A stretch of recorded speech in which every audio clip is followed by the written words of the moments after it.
మేమంతా చదువుకుంటున్నాం, మీరు సల్లంగుండాలయ్యా అంటూ గంగదొనకొండ గ్రామానికి చెందిన విద్యార్థులు దర్శి వైసీపీ ఎమ్మెల్యే అభ్యర్థి బూచేపల్లి శివప్రసాద్ రెడ్డి, జడ్పీ చైర్మన్ బూచేపల్లి వెంకయ్యమ్మలను దీవించారు. హై స్కూల్ చదువులు చదువుకునేందుకు పొట్లపాడు వెళ్లాలంటే నడుచుకుంటూ వెళ్తూ ఎన్నో ఇబ్బందులు పడ్డామని తెలిపారు.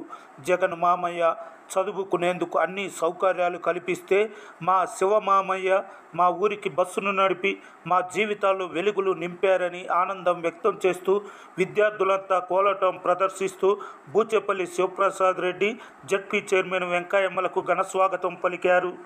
ఎవరు పట్టించుకోలేదు సార్.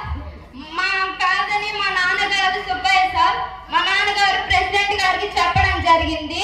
ప్రెసిడెంట్ గారు శివప్రసాద్ సార్కి చెప్పడం జరిగింది.